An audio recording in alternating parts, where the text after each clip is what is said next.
Is it possible to make this 36-year-old car feel like new again? That is the question that I'm trying to answer. Before we get going with the repairs though, I want to show you what this car feels like when I'm driving it. When I'm going downhill, which I am right now, and I have to like really hit the brakes, it just feels so slow and so heavy and so soft. It's been like that since I bought the car in 2020. I don't drive it very often, so I haven't worried too much about it. But in order to get it to feel really responsive and safe again, that's what we're going to focus on for this video, is getting the brakes updated. So I've got this awesome set of R1 Concepts rotors, and unfortunately this is about all you can get. It's a direct bolt-on that I found. For the brake pads, I went with the EBC Redstuff and got some Hawk brake fluid, coffee, much needed, and then of course just your usual. You're going to need brake cleaner, impact gun if you've got it, some stuff to clean, and some brake lubricant. I'm going to go ahead and get that all going in today's video and let you know what I think about it and see how the brakes feel when we're all done updating. All right, so the first thing in getting this car to feel a little bit newer again is getting these brakes replaced. The rears are very, very worn down. I'll show you that in a second. And then the fronts still have life, but we're still gonna go ahead and replace them all at once. So without further ado, let's get started. So let's pull these pads and see how bad they are. Ooh, oh boy, look at that. So an entire chunk of brake pad just popped right off of there. This one was about to be on indicator. Okay, back here you have two 14mm bolts, one here. Try to get you one up here. So 1, 2, you take those two off. Winning. Okay, cool. Okay, 1, 2, 3, go. Boo, boo, boo, boo, boo. All right, here's those two. So I consulted the Bible, aka the Toyota Big Green Book, and as I now recall, this is just to adjust the parking brake. Oh my goodness, it's so easy. Okay, voila. Let's show you the upgrade. Slotted, beautiful black zinc coated rotors. Also, I'm not gonna show all the sides. I'm just gonna do it because the front is actually more simple than the back. So I'm just gonna take it all apart, and then when we come back, we will be painting the calipers. Okay, so the front caliper is just slightly different than the rear. So to get this one off, you remove these two pins. So this is going to be the top and this is the bottom. They were right here, right there. And those are 14mm. And then you'll need to remove this torque plate, and there's two 17mm bolts. Now, if you have a car that's super rusty, I highly recommend you spray these with penetrating oil like a day in advance if you can, because I had one car that these got seized and I completely stripped the torque plate. You have to actually redo the threads in there. It's not fun. It was a bit messier than I was expecting. Oh.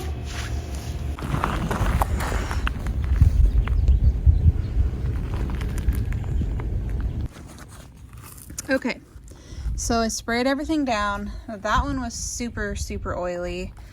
And now I'm going through and wire brushing them all.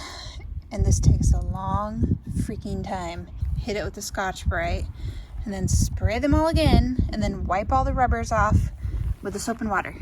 Bring in for a close-up. They look quite a bit better than they did. Some of them still look a little bit rusty, but hopefully it'll be good enough to stick. I'm gonna go ahead and compress all the pistons back in because I don't want to do that after the paint is done.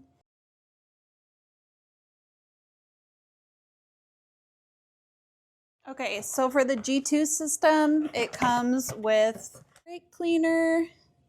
This is the reactor.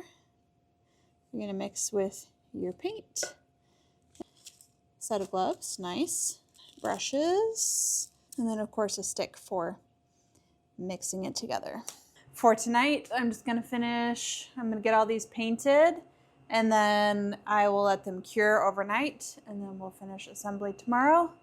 Get the brakes bled. Fingers crossed everything goes good with that. I have had issues with that in the past. But we're about to have a visitor. Oscar? Hello. He's telling me that it's dinner time. Also, this is like his favorite thing to do, is ask for you to pick him up.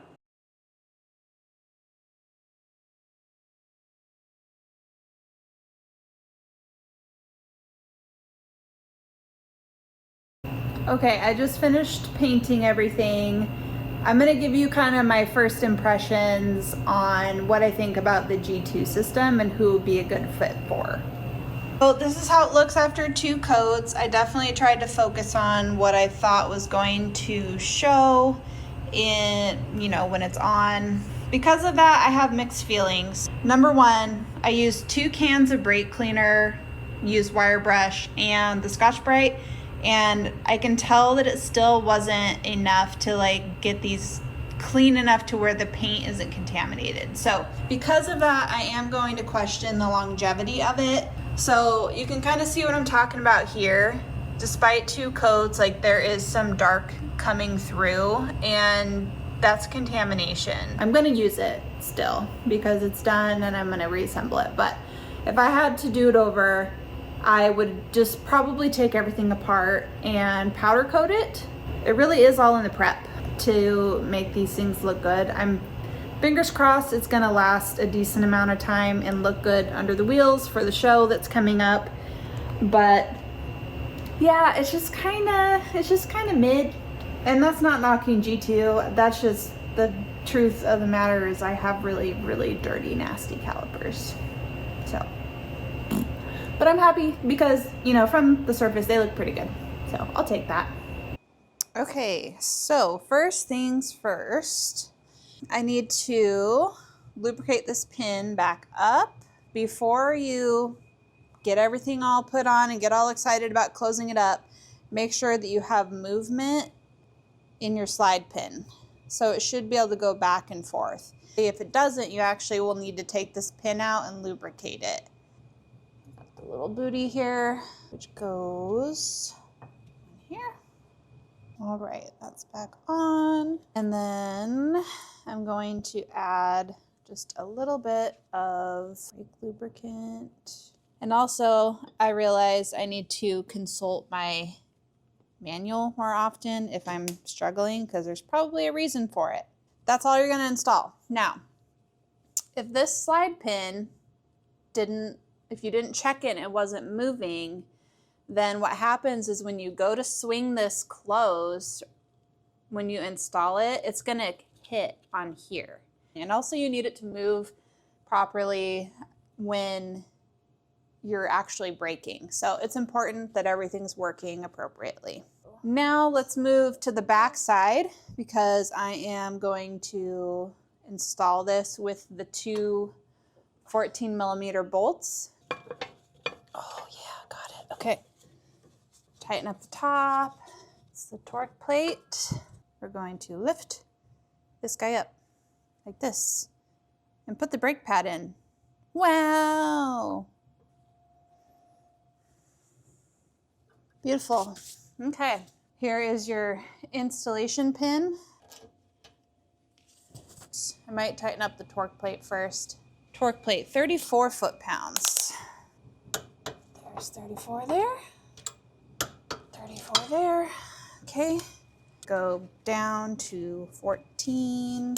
Torque this guy up. There we go. And now we're going to go up to 22. And there we go. Assembled. Okay, next thing to do is to bleed the brakes. And we're going to start with the passenger side rear wheel, this one, because it's the furthest away from the brake master cylinder. I'm sure the color will also be much better. Okay. All right, I got this handy little doodad. Go stick this on. Okay, right here. And now we can pop over here. And I need to double check the pressure on this before we start. It says 90 to 120, so we're gonna do 100 just for good measure. Okay. Well, we had to do it the old school way. Say hi to my assistant. All right, brakes done. Had to do it the old school way. I don't know what it is with this vacuum bleeder. Could be user error, but I can never get it to work. It just has a ton of air that comes through the line. I don't know, it's weird. So anyway, did it the old school way. Pedal pressure feels really good. It's staying nice and firm. It's not sinking back down to the floor.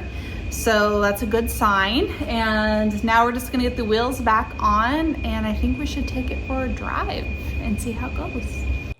And it is absolutely the perfect weather for testing new brakes. It's raining, but we're gonna give it a go. We're gonna take it around the block. Not gonna be able to do any like super hard stops because I gotta bed them in slowly, but hopefully this will be the end of this video. Already not sure that I'm liking how the brakes feel. Oh yeah, nope. These are not good. Not ready yet.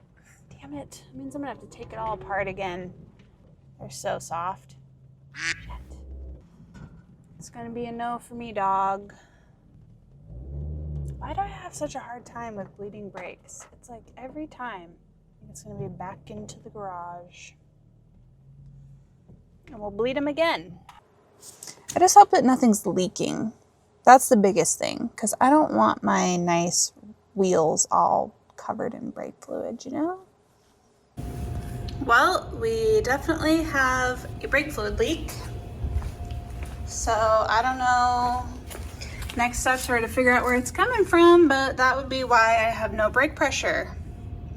And these got super hot. So let's figure out where the leak is coming from. So I think I actually had two leaks. On this side, it seems like the bleeder valve is leaking because this is pretty dry. And then on this side, it seems like the actual caliper connection was leaking. So I might need to get 2 new washers and a new bolt maybe. Yeah, this is where it's wet on this side. So I made a mistake and now you can learn from it. I did not replace these copper crush washers when I put the calipers back on, and so guess what? That's what's leaking. So because I have to go through and do it anyway, I bought new union bolts, new washers for all 4 calipers, new brake bleeder boots, and 2 new bleeder valves for the fronts because one of them seems like it's not functioning properly. These I just got as extras. These are for the rear calipers, and this is an entire brake pad fitting kit, which was $45, which is super expensive in my opinion, that I may not even use, but I'll have it as backup. But yeah, that's what $120 in OEM Toyota parts looks like. So after bleeding the brakes 4 times and not seeing any air coming through, I took the car for a drive and still had no brake pressure. And basically I just ran out of time because my gray car, the Corolla, got a screw in the sidewall and they had to order me tires. So I don't have a car to drive for 3 days. And so I just ended up taking the Celica to Toyota this morning to have them hopefully pressure bleed the system. And hopefully I'll have the car back today. I'll let you know what they find. There it goes. And we'll hopefully have it back today, Or maybe tomorrow, okay? Bye! Bye, red car! Yes. Feels like new. It's amazing. It is official. The Celica is fixed. And oof, I got a lot of oil burning. I have an oil leak that I need to fix now too. But basically it was just a lot of air in the lines, so I just needed to pump them a lot longer and it would have been better. Let's talk about the bleed procedure because I got that confirmed from Toyota as well. All right, so the bleed procedure on the Celica was confusing because the master cylinder is on one side, but then the ABS module is on the passenger side. So I confirmed with Toyota, you go from the furthest from the master cylinder. So it would be the passenger side rear, driver side rear, passenger front, and then the driver side front. And for my oil leak, I will show you where it is leaking from. It is actually coming from the oil filter housing right here, and inside of that is an oil cooler. All that out, and there's 4 or 5 O-rings that I have to replace, and hopefully that will be the last oil leak for a while. That is why it's so stinky, because it's dripping straight down and onto the exhaust. That'll be the next video. So if you haven't already and you're liking the content, please like and subscribe, and I will see you all in the next one.